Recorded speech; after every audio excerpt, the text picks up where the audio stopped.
Good morning. Daily current affair में आज हम देखने वाले हैं 13 जनवरी 2024 के करंट अफेयर्स के कुछ इंपोर्टेंट क्वेश्चंस को। तो चलिए स्टार्ट करते हैं कल के रिवीजन क्वेश्चन से। केन्या देश की बीट्रास चेबेट ने 5 किलोमीटर मैराथन दौड़ में महिलाओं का विश्व रिकॉर्ड तोड़ा है। लगातार 7वीं बार देश का सबसे स्वच्छ शहर बना है इंदौर, और इसके साथ ही सूरत को भी इसमें पहला स्थान मिला है। यह पहली बार है जब दो शहरों को इस इंडेक्स में पहला स्थान मिला है। भारतीय महिला सुचेता सतीश ने यूएई के एक संगीत कार्यक्रम में सबसे अधिक भाषा में गाने का गिनीज विश्व रिकॉर्ड बनाया है। WTO में भारत का अगला राजदूत बनाया गया है सेंथिल पांडेन को।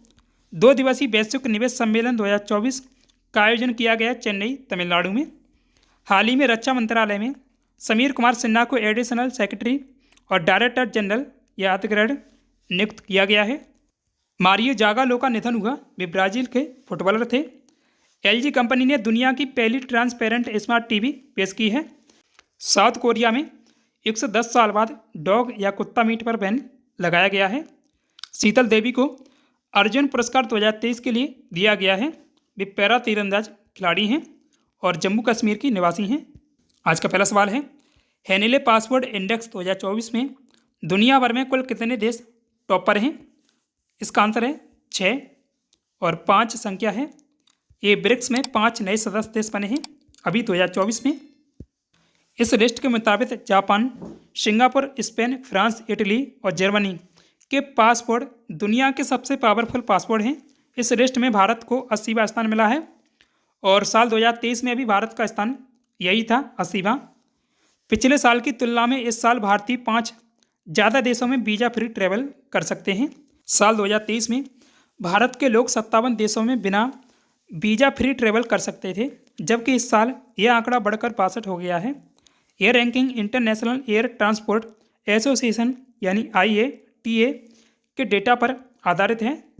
मुंबई, महाराष्ट्र में देश के सबसे लंबे सीवरेज या समुद्री पुल अटल सेतु का उद्घाटन किसने किया है? इसका आंसर है PM नरेंद्र मोदी। ज्योतिरादित्य सिंधिया ने आंध्र प्रदेश में राजमुंद्री एयरपोर्ट पर इसके नए टर्मिनल भवन का उद्घाटन किया था। मोहन यादव ये MP के मुख्यमंत्री हैं। इन्होंने राज्य में 25 दिसंबर को तबला दिवस मनाने की घोषणा की है। निर्मला सीतारमण इन्होंने 12 GST केंद्रों का उद्घाटन किया था गुजरात राज्य में।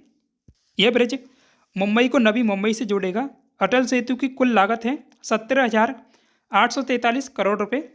PM मोदी ने इस पुल की आधारशिला दिसंबर 2016 में रखी थी। 21.8 किलोमीटर लंबी 6 लेन वाले ब्रिज को मुंबई ट्रांस हार्बर सीलिंग यानी MTHL के नाम से जाना जाता है।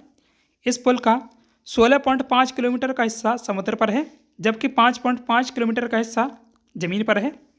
ब्रिज पर मोटरसाइकिल, मोपेड, तिपहिया वाहन, ऑटो और ट्रैक्टर नहीं चलेंगे। 4 व्हीलर, मिनी बस और टूल एक्सल व्हीकल की मैक्सिमम स्पीड 100 किलोमीटर प्रति घंटा निर्धारित की गई है। पुल के आसपास भाभा परमाणु अनुसंधान केंद्र यानी BARC, ONGC और JNPT जैसे संवेदनशील एरिया हैं। यह दुनिया का 12वां सबसे लंबा समुद्री पुल है।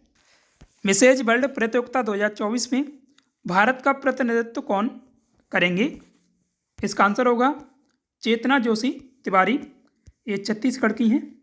एरिका रोबिन पाकिस्तान की पहली महिला हैं जिन्होंने मिस यूनिवर्स प्रतियोगिता में हिस्सा लिया था। रजुल मैनी मिस इंडिया USA 2023 की विजेता हैं। सेनिस पलासियोस मिस यूनिवर्स 2023 की विजेता हैं। 16 से 21 जनवरी 2024 तक मिसेज वर्ल्ड प्रतियोगिता का आयोजन होगा अमेरिका के या USA के लास वेगास में। मिसेज वर्ल्ड प्रतियोगिता विवाहित महिलाओं के लिए पहली सौंदर्य प्रतियोगिता है, जिसकी शुरुआत हुई थी 1984 में। वर्तमान में मिसेज वर्ल्ड 2022 की विजेता सरगम कौशल हैं। जम्मू कश्मीर की ये निवासी हैं। बांग्लादेश की 12वीं प्रधानमंत्री के रूप में किसने शपथ ली है? इसका आंसर होगा शेख हसीना। गैब्रियल अटल ये फ्रांस देश के सबसे युवा प्रधानमंत्री बने हैं।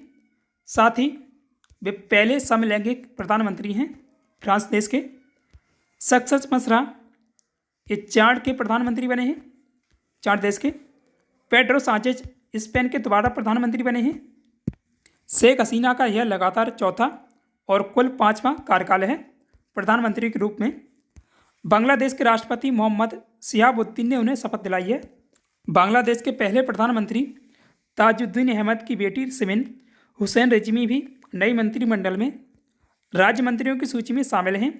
2009 से बांग्लादेश पर शासन कर रही शेख हसीना बांग्लादेश के इतिहास में सबसे लंबे समय तक सेवा करने वाली प्रधानमंत्री हैं। 12 जनवरी 2024 तक दुनिया की सबसे लंबे समय तक सेवा करने वाली शेख हसीना महिला प्रमुख भी हैं।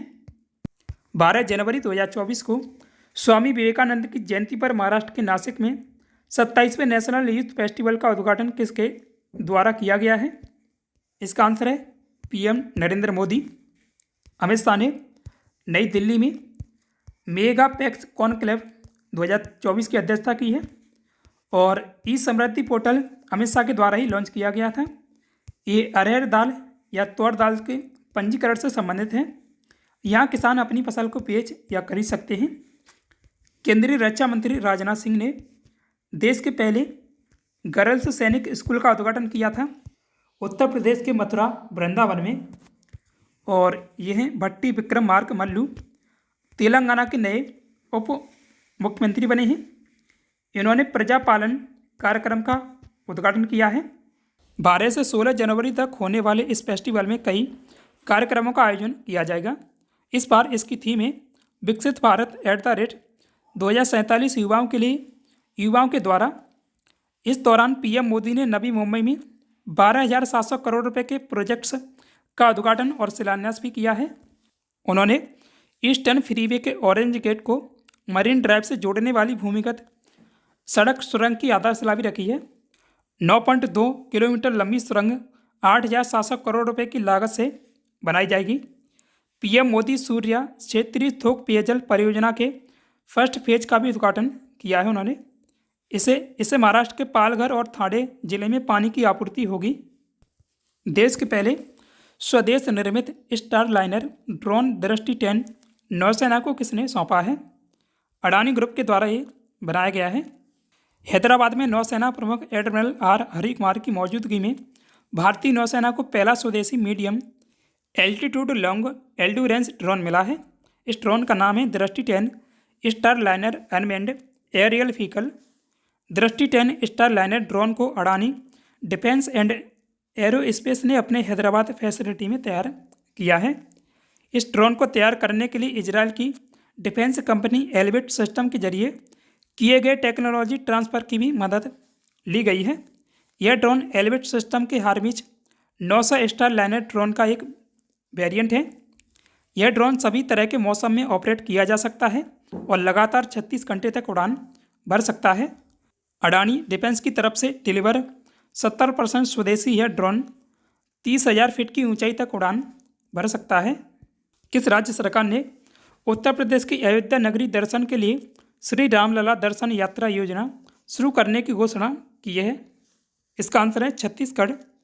तमिलनाडु में अभी वैश्विक निवेश सम्मेलन 2024 का आयोजन किया गया था, जिसकी अध्यक्षता की थी पीयूष गोयल ने। पीयूष गोयल केंद्रीय वाणिज्य मंत्री हैं। ओडिशा के सेमिली पाल काई चटनी को जीआई टैग दिया गया है 2024 में। उत्तर प्रदेश के लखनऊ में देश की पहली एआईसीटी बन रही है और उत्तर प्रदेश ने अभी राहत बाड़ी केंद्र लॉन्च किया है। राहत बाड़ी केंद्र प्राकृतिक आपदाओं की पहले ही सूचना देगा।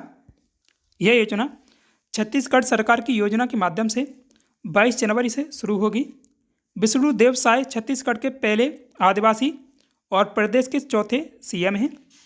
इस योजना के जरिए सरकार अयोध्या जाने वाले यात्रियों को मुफ्त यात्रा कराएगी। इस यात्रा को करने वाले लोगों की उम्र की समय सीमा 18 से 75 वर्ष तय की गई है। 22 जनवरी से अयोध्या में नवनिर्मित राम मंदिर में रामलला की प्राण प्रतिष्ठा की जाएगी। किस राज्य के मुख्यमंत्री हेमंत बिस्व शर्मा ने मुख्यमंत्री महिला उद्यमिता अभियान यानी MMUA के तहत नई वित्तीय सहायता योजना की घोषणा की है? तो इसका आंसर है असम। जम्मू कश्मीर प्रधानमंत्री विश्वकर्मा योजना को लागू करने वाला देश का पहला केंद्र शासित प्रदेश बना है। पश्चिम बंगाल के मुख्य सचिव बने हैं BP गोपाल का। राजस्थान के मुख्य सचिव बने हैं सुधांशु पंत। ग्रामीण क्षेत्र में महिला उद्यमियों के लिए इस योजना का लाभ लेने के लिए बच्चों की सीमा तय की गई है। जनरल और OBC श्रेणियों की महिलाओं के लिए 3 बच्चों की सीमा निर्धारित की गई है। अनुसूचित जनजाति ST, यह ST होगा। अनुसूचित जाति SC, अनुसूचित जाति SC महिलाओं के लिए यह सीमा 4 बच्चों की है। मोरन, मोटोक और 4 जनजातियाँ ST दर्जे की मांग कर रही हैं, जिससे उन पर भी 4 बच्चों की सीमा तय की जाएगी। MMU ये योजना के तहत असम सरकार महिलाओं को आर्थिक रूप से सशक्त बनाने के लिए आर्थिक मदद देगी, जिससे वे स्वरोजगार शुरू कर सकेंगी। किस मंत्रालय ने छात्रों के लिए प्रेरणा प्रोग्राम लॉन्च किया है? शिक्षा मंत्रालय के द्वारा ये लॉन्च किया गया है। इस कार्यक्रम का लक्ष्य है सभी प्रतिभागियों को एक सार्थक, अद्वितीय और प्रेरणादायक अनुभव प्रदान कर नेतृत्व गुणों को सशक्त बनाना है। प्रेरणा भारतीय शिक्षा प्रणाली के सिद्धांतों और मूल्य आधारित शिक्षा के प्रदर्शन को एकीकृत करने की प्रतिबद्धता से प्रेरित है, जो राष्ट्रीय शिक्षा नीति यानी NEP 2020 की आधारशिला है। प्रेरणा कार्यक्रम 9वीं से 12वीं कक्षा के चयनित छात्रों के लिए एक सप्ताह तक चलने वाला आवासीय कार्यक्रम है। भोपाल स्थित अखिल भारतीय आयुर्विज्ञान संस्था यानी एम्स में ड्रोन स्टेशन बनाया गया है। इसका उद्घाटन किसने किया है? इसका राइट आंसर है मनसुख मंडाविया। अमित शाह ने देश के पहले साइबर सुरक्षा केंद्र का उद्घाटन किया था चंडीगढ़ में। भोपाल स्थित अखिल भारतीय आयुर्विज्ञान संस्था यानी एम्स में ड्रोन स्टेशन बनाया गया है, जहां से ग्रामीण इलाकों तक ड्रोन के माध्यम से दवाएं पहुंचाई जाएंगी। सेंट्रल इंडिया में एम्स से भेजी जाने वाली यह पहली सुविधा है और प्रदेश की भी यह पहली सुविधा है। एम्स भोपाल के ड्रोन स्टेशन से जरूरी दवाएं पहुंचाने के लिए 60 किलोमीटर दूर रायसेन जिले में घोरगंज तहसील स्थित प्राथमिक स्वास्थ्य केंद्र को चुना गया है। आज के लिए इतना ही। कल वाले सवाल का उत्तर जानते हैं। निम्न में से नील नदी को किस देश की रीढ़ की हड्डी कहा जाता है? इसका आंसर है मिस्र। मिस्र एक अफ्रीकी देश है। नील नदी दुनिया की सबसे लंबी नदी है। यह अफ्रीका महाद्वीप में स्थित है। नील नदी का उद्गम स्थल है विक्टोरिया झील। विक्टोरिया झील अफ्रीका की सबसे बड़ी झील है। आसवन बांध नील नदी पर ही स्थित है। आपके लिए आज का टेस्ट क्वेश्चन है, गोल्डन ग्लोब अवार्ड पाने वाले पहले भारतीय कौन हैं? इसका उत्तर आप कमेंट में कमेंट करें। दोस्तों, उम्मीद है आपको वीडियो पसंद आया होगा। वीडियो को लाइक कीजिएगा। साथ ही डेली करंट अफेयर्स के वीडियो पाने के लिए अपने 4 आवर्स स्टडी चैनल को सब्सक्राइब भी कीजिएगा। Thanks for watch this video देखने के लिए धन्यवाद।